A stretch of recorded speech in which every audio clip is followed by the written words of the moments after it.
Hello, my name is Vip Vipperman. I'm excited to be back on the Back in the Bold podcast today with my guest, Rachel McDonough, author and wealth advisor. And so excited to hear a little bit of her story and a little bit about the new book that she just released this week on Amazon. Thrilled to death. So Rachel, welcome. Glad to have you with us today. Thank you, Vip. Excited to be here.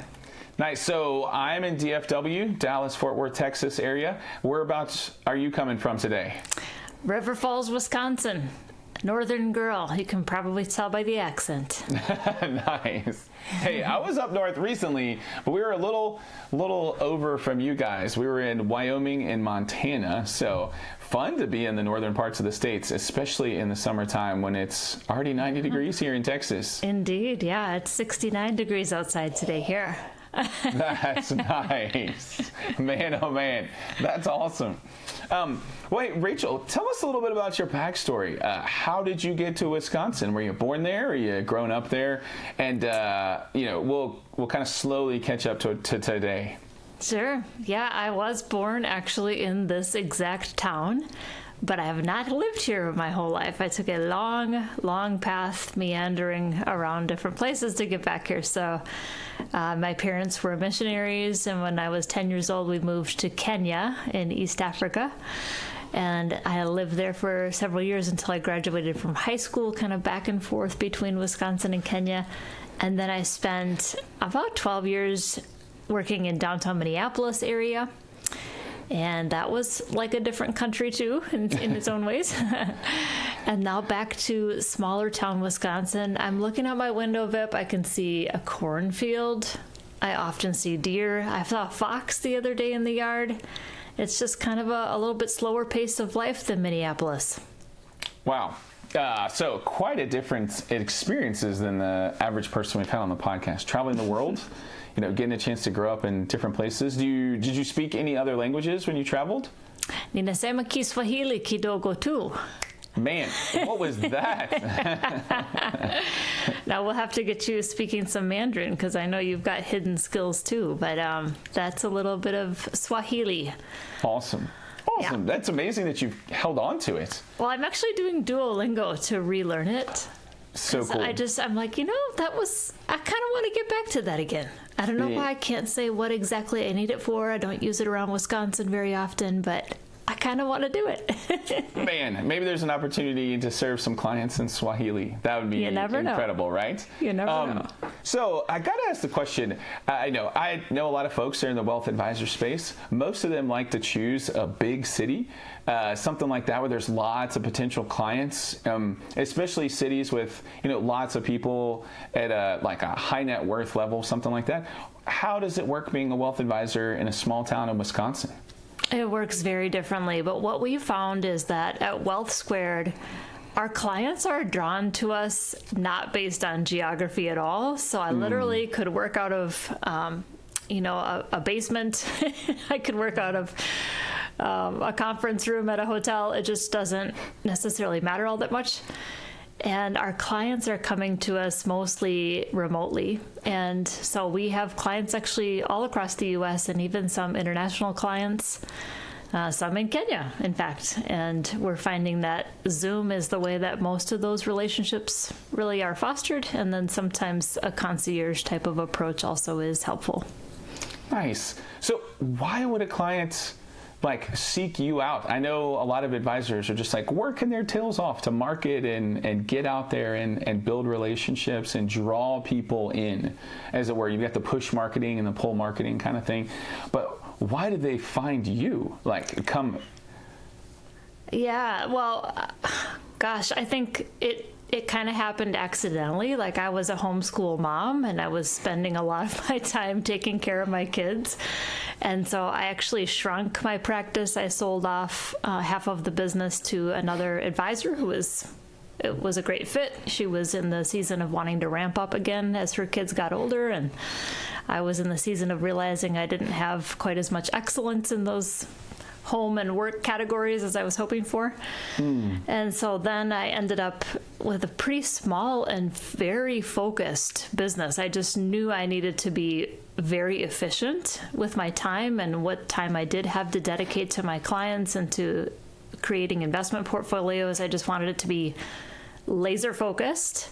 And it kind of forced me in a way that I think other advisors maybe haven't been forced to choose a specialization and then go very deep into that specialization.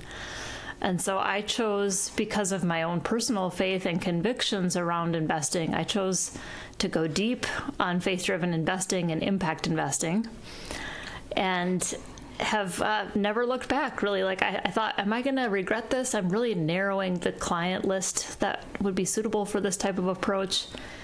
But actually, it's been a huge joy. That's awesome. Well, it's funny. This is the Back in the Bold podcast. A lot of times we talk to bold entrepreneurs, typically ones that are portfolio companies of Eagle Venture Fund, where I work, just to kind of hear their stories. As a wealth advisor building a practice, you are also a bold entrepreneur. But today I wanted to turn the conversation into like bold investors. I think one of the things that the way that you wrote your book recently, the way that you're engaging your clients, these are the people that you're serving are what some might can say bold investors, people willing to like step into their faith, into their beliefs, into their hopes for what the world could be, for what they want for the world. And so excited today to talk with you about bold investing. Awesome. So tell us a little bit. So there must have been a game-changing moment, and it sounds like you kind of described that already, when you went from, hey, I can serve a lot of clients in just general service, or I can serve a few, like less clients, but very niche focused into this area. But was there something that really like caused that game-changing moment? And maybe there's more than one over the years. So many. In fact, I don't know if you remember this, you took me through an exercise once of kind of drawing a timeline of my life and writing those key moments. Do you remember doing that together? Yeah. That's funny. I didn't think you would bring that up, though. That's funny that was that impactful. It was good, and it helped me to put some mile markers on the path and think about and it really, for me, I think it comes down to, Vip, I'm really obsessed with this idea of calling. You know, my parents were missionaries. They're like, we were called to Kenya. I'm like, what does that exactly mean? You were a missionary in China.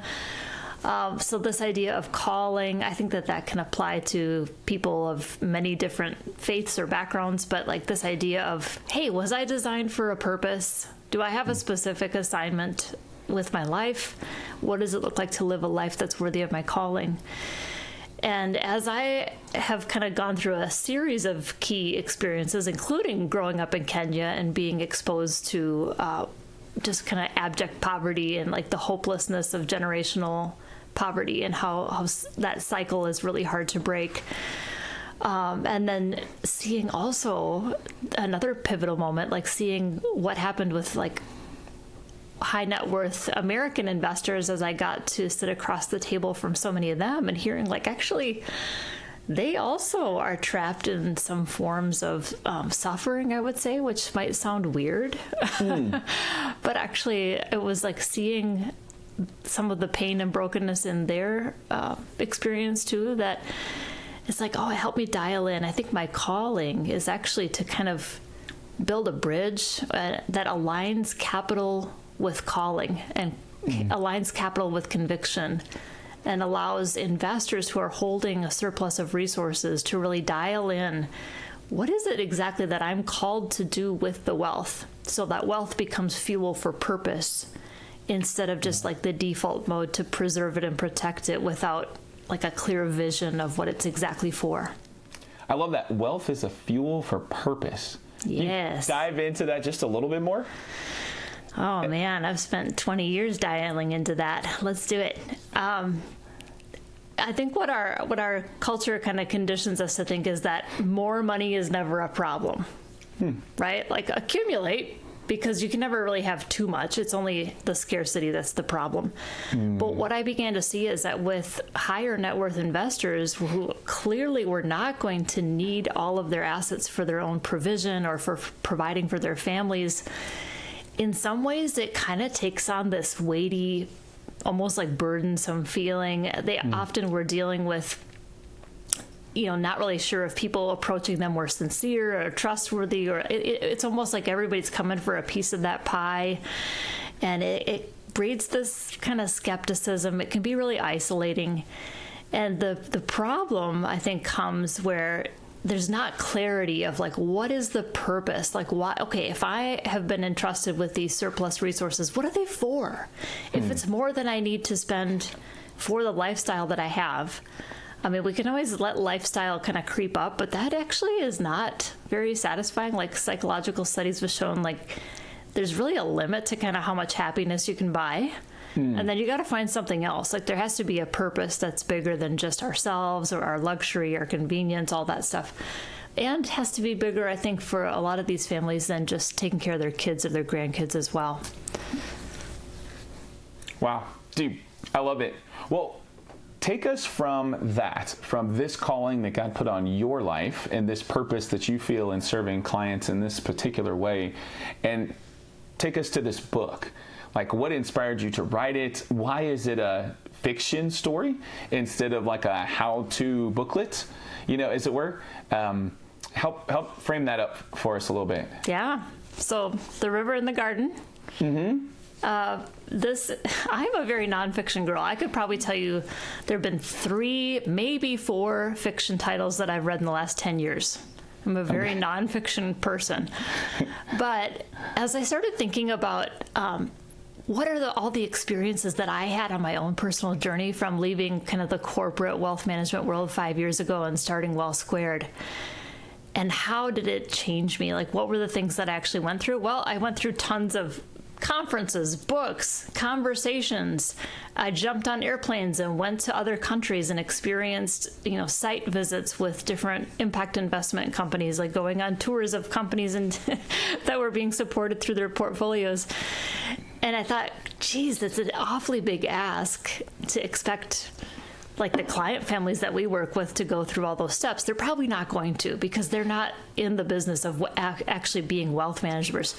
So what could I do instead that might help accelerate their understanding? Because I found I was gaining this huge appreciation for impact investing and for values alignment in investing, and just seeing the purpose of wealth and how much power it has to cultivate the good things that we want to see grow in the world. But how could I help to translate that to someone who maybe wasn't going to get on the airplane or go to the conference? And actually, the fable is the perfect format. Because through story, like, we actually learn more through story. Like, story sticks with us in a way that nonfiction frameworks sometimes don't. And I do have the nonfiction framework that goes with the story. It's not invisible. You can kind of see it through the different encounters that people have in the book. But it's a story of a family, and we all got one of those, right? Yep. And guess what? Families don't see things the same way. So if we have all these frameworks and nonfiction bullet points and 5 steps and the 2x2s and all that, it's kind of hard sometimes to see, like, well, what does that really look like for our family?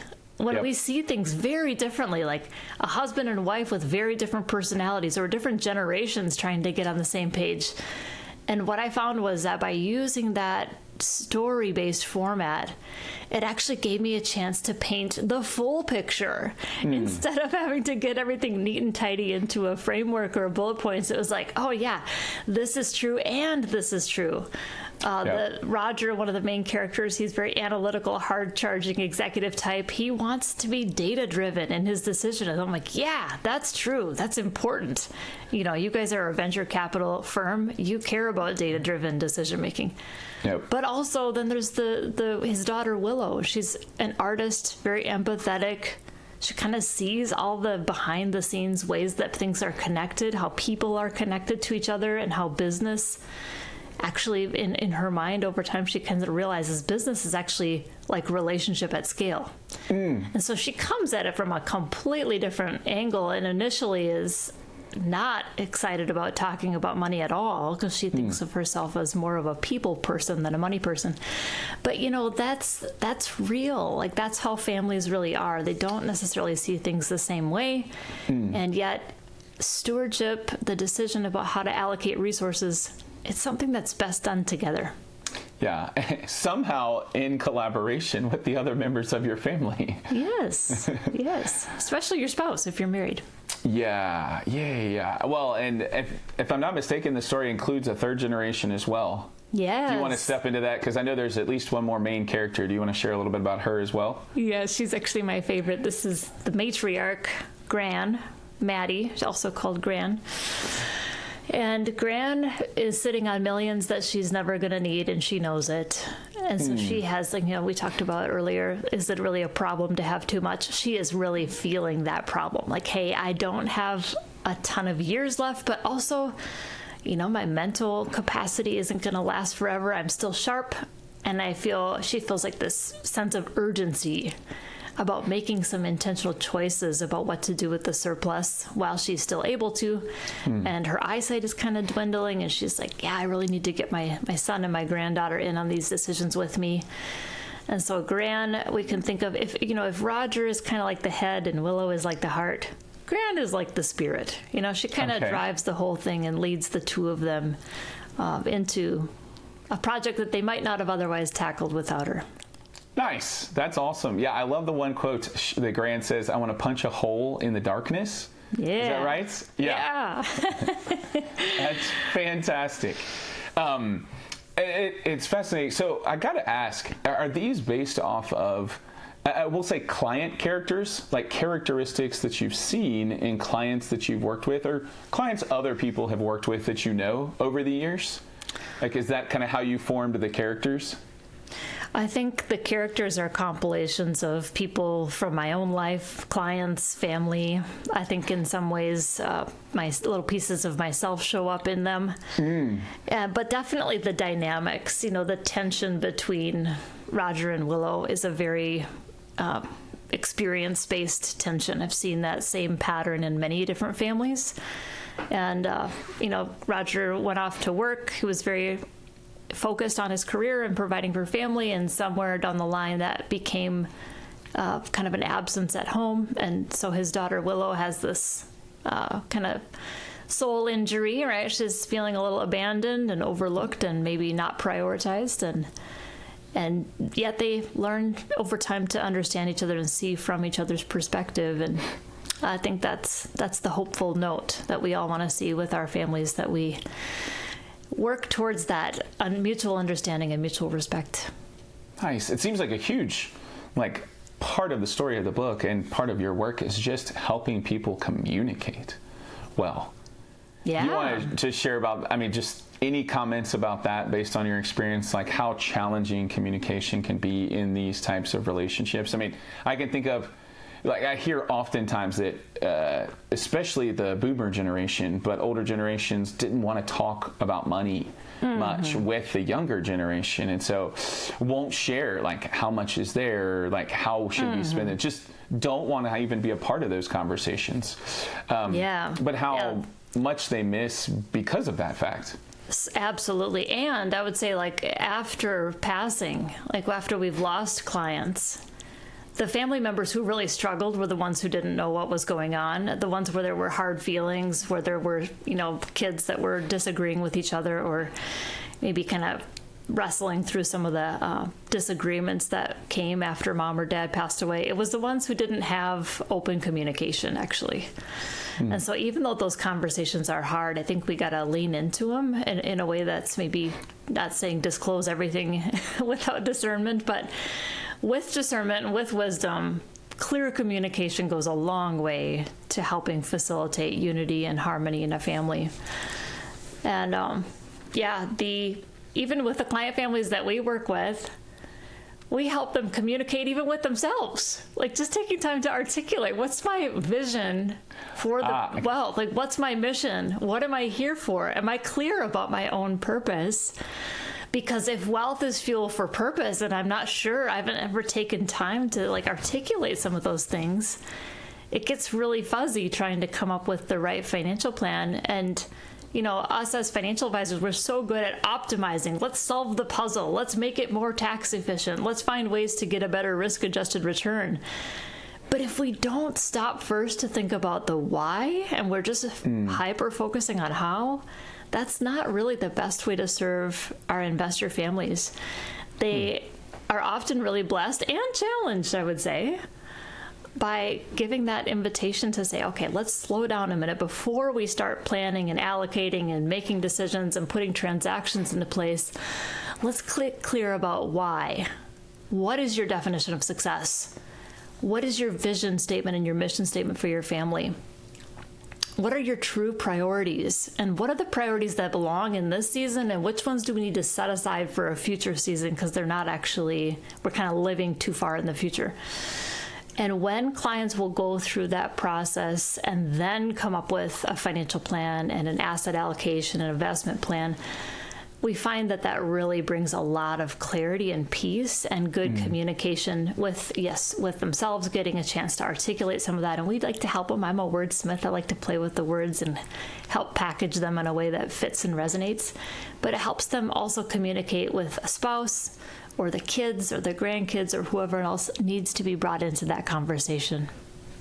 Nice. No, that's awesome. Talk to me a little bit about that person who pushes back and says, man, it's not fiscally responsible to not get the, highest rate of return per, or something to that effect, right? Like, when you have that client, let's just say it this way, we've talked to people who were very excited to invest with us in our funds before because they cared about the issue or they liked the team, they just really wanted to get involved. And then their advisor said, no, you can't do this. For some reason or another, most of the time it's because they don't understand the product per se as well as initially, at least when they heard it. But I'm fascinated to see what your typical response is in those types of situations. Yeah, well, first of all, I just want to point out, Wes Lyons and I just recorded a video for advisors specifically to talk about how do you think about positioning investments like this in client portfolios. I hope you'll share it with whoever reaches out to you. Yep. Because I think a lot of it is just like, hey, this is really different. How does it fit? And there's an earnest and legitimate concern. But in our financial planning process, everything that we do in the portfolio is based on the plan. So in our financial planning process, we start by saying how much is enough? Like, what do we really need to set aside for provision for this family? And then add on a layer for margin of error, kind of a buffer, so make sure that we don't, like if something goes unexpectedly wrong, we don't want to have them kind of fall short. But for the families that we're serving that are clearly managing a surplus, like Maddie in the book, she's got millions of dollars, she's pushing 80 years old, like she's not going to need all of that. When we are managing a surplus of resources, we need to approach it differently. If we let the industry dictate for us that it's optimize, optimize, optimize, we're going to miss out on the opportunity to use the wealth as fuel for that more transformative purpose. Like, what is the impact that we want to have with it? Does it make sense to just stockpile and pass it to the next generation and then tell them to also not use it? Or does it make sense to say, hey, this is here for something? And to the extent that I'm uncomfortable with that, it could be that I haven't gotten clear yet on the vision. Like, what is the vision of what it's really for? What is the purpose of it? And then have I gotten also clear and set aside that kind of finish line of like, okay, this is how much is enough for that provision pool of resources. And those should be managed in a way that is very attentive to return and making sure that the provision is going to be significant and hold up well for that plan to work. But then with the rest of it, most of the investor families that we've worked with, they're not ready to give away all of it. No, they might give away some of it. Some of it belongs in nonprofit grant-making type of space or family foundation. But there's usually a bucket of resources that's like, well, I don't need it for provision and I'm not quite ready to deploy it charitably. So then what am I going to do with it while it's sitting on my balance sheet? What's the best way for it to serve its purpose, even if I haven't quite released it yet or deployed it into some, into like a family member gift or a nonprofit gift or what? And that's where we really love to see like that impact investing, where the assets can be still on the balance sheet. You don't have to feel anxiety or pressure about not having clarity on what's supposed to go towards. But while you're waiting for that clarity to emerge, and you can't force clarity. Like, it comes when it comes. But while we're waiting for that clarity so it can be deployed on mission, we can at least do a good job of cultivating good things that we want to see in the world with that capital, because capital cultivates. Like, what if the river in the garden, the metaphor there is that the river is the river of capital, and it's flowing, it's always moving, it's never sitting still. And the garden is, what do I want to cultivate with that water?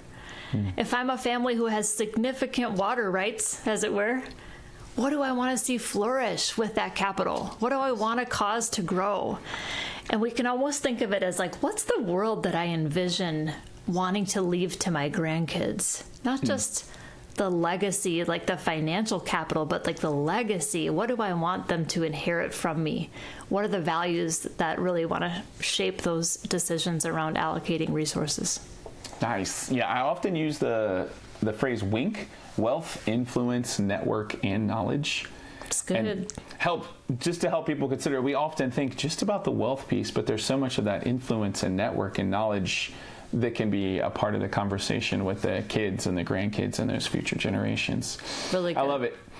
So talk to me a little bit about you personally, if you don't mind, step into the conversation. So we've talked about your clients and how you work with them. We've talked about the book and the story you're trying to get across. But what does this look like for you? The, MK who's living in Wisconsin in a small town, who has these needs for her family, but also, has these dollars that they've, built up over time and grown.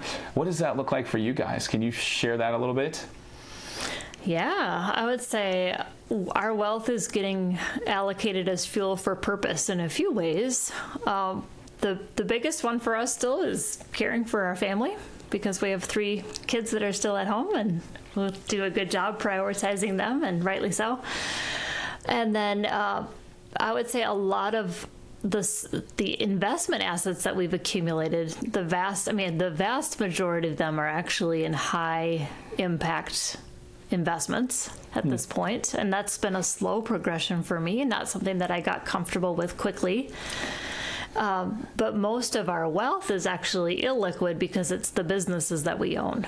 So Wealth Squared and Wealthfluence are businesses that are illiquid, and the way that we're investing within the businesses is also highly impact focused. So in our businesses, we take time and resources to create things that are not only focused on, I think they are good performing businesses, but they're not only focused on financial performance. We have several layers of impact that's kind of baked into the wealth management practice and the consulting business. And that includes things like innovating. 5 years ago when I left corporate wealth management world, I started thinking and dreaming deeply to say, like, what, based on my own personal faith and my desire to co-labor with God in whatever work I do, what do I imagine it might look like to just reinvent a wealth management process from the ground up without having to kind of fit into anybody else's box? What do I think it would look like? And that's where we came up with the stewardship map of starting with why, walking clients through mission, vision, values, definition of success, helping them with a callings exercise or as deep as they want to go on that piece to really get to know themselves and their spouse and what matters most and why. And then the financial planning process, we became clear, like, it's not the way that the traditional wealth management process works is that it's never a problem to have too much. So you just default to having the client spend less, invest more. And that kind of is never a problem. It's like the accumulation is almost sort of the default unspoken goal of the plan. It's like, don't run out of money. Yeah, not running out of money is important. But for a lot of the families that we're serving, like, that's really not a big risk. It's not a big concern. It really shouldn't kind of dominate the financial planning conversation. So what if we get clear about how much is enough for the provision for the family? And then get clear about, okay, what's the rest of it going to be used for? So those are just, they may sound like small shifts, but they actually change pretty much everything about the wealth management process. And then when it comes to investing, by the time we get to the investing transactions, which is kind of the finishing stage, it doesn't really make a lot of sense for a lot of our families are giving money away charitably. It doesn't make any sense for them to invest into things that are undoing the work of the nonprofits that they're supporting. Like the nonprofit work is very difficult work. Trying to make a lot happen on a shoestring budget, it just doesn't make sense to be donating towards something like let's use the freedom theme, because I know that's near and dear to your heart, Pip.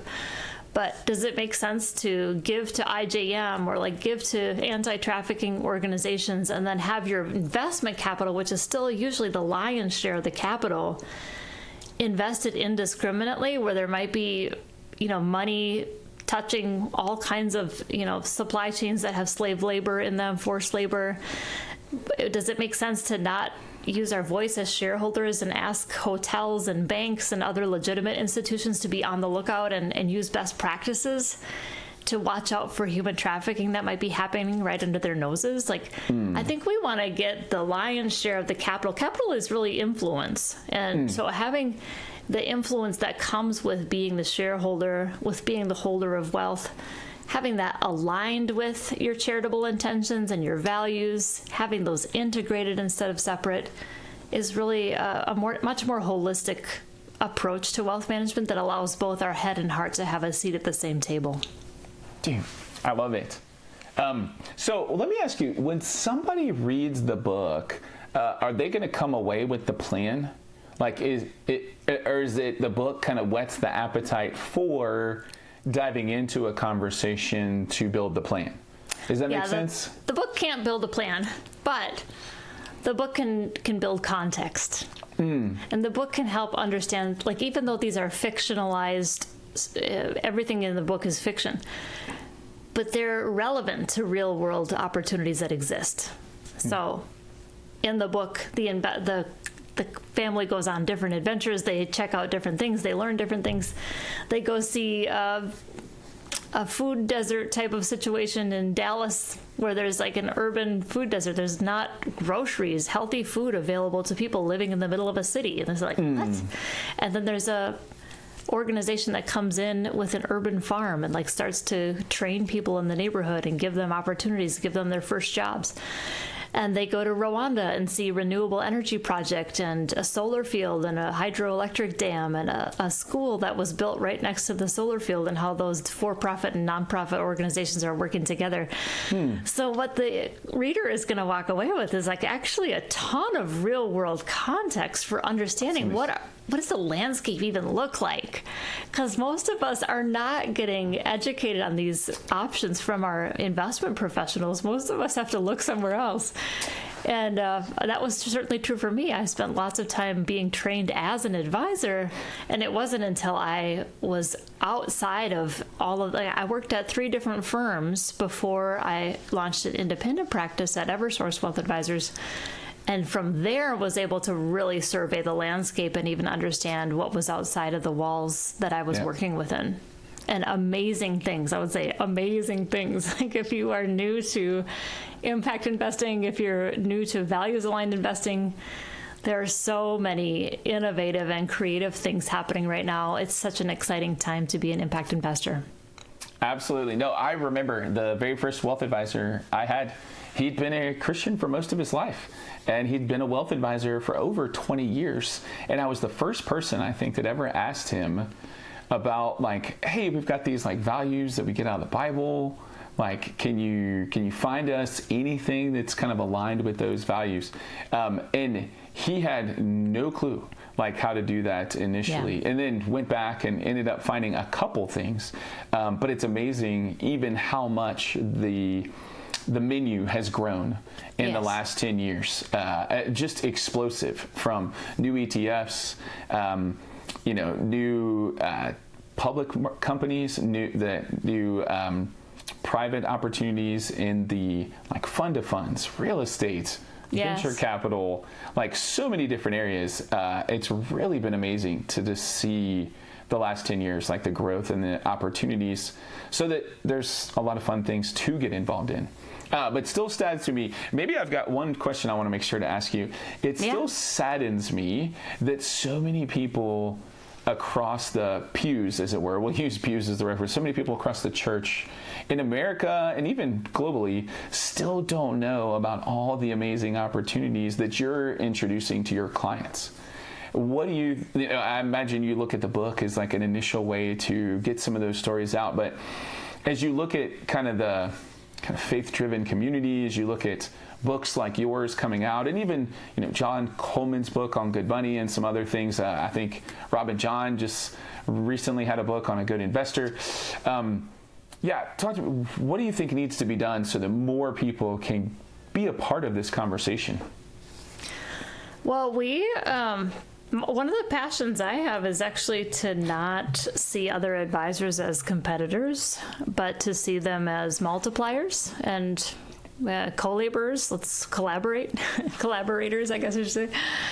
And so Wealthfluence, the other business that I mentioned, is kind of a fledgling business still, but I think as the book is now out and I have a little bit of breathing room again, one of my hopes for the book is that other advisors will be able to have the conversations with their clients that we've been able to have with ours, and just to share the book with their clients, to open deeper conversations with clients about wealth as purpose, wealth as fuel for purpose, and about impact investing and about values alignment. Like, if the garden is the portfolio of things that we're cultivating with our resources, then what are the weeds that we want to pull out? Maybe they've never had those conversations with their client before.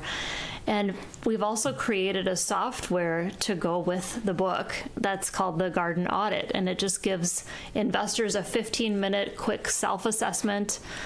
There are no right and wrong answers. There's no judgment or shame or guilt tripping, but just a chance to say, okay, what is the posture with which I'm holding wealth today? And then what is the vision that I have for my garden? And what's the gap? What's the drift between what I desire and where I am today? What are my faithful next steps to be taking? I like it. Dude, I love it. That's awesome. Thank you for sharing that. One of the things I want to ask you, there's a quote I recently heard Tim Tebow say, and it was, "The greatest tragedy in life is being successful in every way that doesn't matter." And it was like shocking, honestly, to hear that, because you realize like it makes a difference that he was a very successful sports player and ended up looking back at that season as just a tool that got him to where he is today, to be able to leverage that fame and those opportunities to do this good work of helping special needs kids and trafficking victims and all these kind of things, right? But just that idea of we spend our whole lives working so hard to build up this capital, and then what does it do at the end? Especially if it's just sitting on the sidelines somewhere in Fidelity accounts or in, Vanguard accounts. But here, let me just say though, if I can interrupt, it's never really just sitting there. And that's, I think, what we have to retrain our minds to think differently is when I have it parked in Vanguard, when I have it parked in Fidelity, it's not really sitting. It's not really parked. It's always moving. That river of capital is always flowing. The question is only, what is it flowing towards? Am I intentionally taking ownership and authorship and deciding what it's going to cultivate? Or am I abdicating that responsibility and that opportunity to someone else whose values may or may not align with mine, but probably don't? Am I letting them choose for me how that capital is going to get invested and what types of businesses are going to be allowed to kind of take that capital and expand and multiply what they're already doing? Which could be companies that profit from pornography or gambling or alcohol, or could be anything that we would say is kind of maybe in that category of weeds that I'd rather pull from my garden. Or am I going to take a moment to say, what is the vision that I have for my garden? What is it that I want my capital to cultivate? And maybe it's freedom and justice. Maybe it's affordable energy or affordable housing, or clean energy or affordable housing. Maybe it's something that I haven't even discovered yet, but as I learn, as I talk with new people, as I explore the landscape, as I read books like The River and the Garden, or go listen to podcasts like Backing the Bold, you might catch vision for something that you didn't even know existed or didn't even know was possible. That certainly happened with me. I never in a million years would have thought that growing up as a missionary kid in Kenya and having a heart for solving systemic poverty in Kenya, I never would have imagined that I would meet a Talenton. Yep. It's an impact investment fund specifically focused on giving growth capital to small, medium-sized enterprises in Kenya, but also other countries around East Africa. I just would never have even imagined that that could exist. And I just want to encourage everybody today. There's all kinds of amazing stuff happening in the impact investing space that you may not even imagine could exist. It's awesome. Well, it's fun. To me, talking to you, having these conversations, hearing about things like Talenton and what they're doing, and it makes me think a little bit about that, like Acts 29 kind of concept. You know, we look back at the Old Testament and the New Testament, and we're reading stories of lives from a couple thousand years ago. Amazing things that God did in the lives of people in the past. And we're always reading back. I just think it's so fun we get to live in this season where companies like Talenton are being created. And those stories are not just being told from years past, but they're happening in real time. You could go visit one of the companies that you're investing in. You know, the lives that are being transformed in human trafficking are happening right now. It's not like you're reading the book 20 years later and getting a chance to hear. So I think it's a fun season for someone to dive in to a conversation about what their wealth is really doing, and you know, the impact that they're making in the world. So for that person, if someone's been listening and they hadn't turned it off by now, if they're continuing to listen to our stories and participate in this conversation, what's the next step for them? If their heart's been stirred, what do they do? Oh, I think, you know, for me, the assembling of theriverandthegarden.com is kind of the culmination of all the things that I've learned. And in addition to just the book itself, we've got a lot of companion resources we're developing. Some that just show kind of what is the process of moving through this. Like, well, how is a different way to look at wealth management process? You know, we're not trying to accumulate a huge number of additional clients for Well Squared. Like, these are resources that are meant to be used by other advisors as well, so that they can have different kinds of conversations with their clients. The garden audit is going to be a really helpful tool just to get clear on where, like, kind of what is that garden look like? What's the condition of the soil right now today? And what do I envision for it to be in the future? And yeah, I think it's just keep learning and keep growing together, but do be curious. Like, be curious about what else is coming, what else is out there. I never in a million years would have thought that Eagle Freedom Fund would exist. What? A for-profit venture capital fund that combats human trafficking? I mean, just a few years ago, that would have sounded too good to be true to me. Now, I do have to give my compliance disclaimers so that my compliance officer is happy here. I am a financial advisor, but none of the investments that I've talked about today are recommendations, of course. You'll have to get those from your own financial advisor who knows your own financial circumstances. But yeah, lots of exciting things to be looking forward to in the impact space. Well, I've got my book ordered. I'm looking forward to it. I remember when you were writing it, I read through some of the initial part of the story, but I'm looking forward to going through the final version and being encouraged. So thanks so much for taking the time today, for sharing on the podcast. And we look forward to more people going to theriverandthegarden.com, getting the book and you know, buying it off of Amazon as well, and getting more resources. I think so many opportunities from how to pray through it that I think will be fun to learn over time. So thanks for your time, Rachel. Excited about this work, and look forward to seeing how many lives are impacted by it. Thank you, Vip. Appreciate you so much.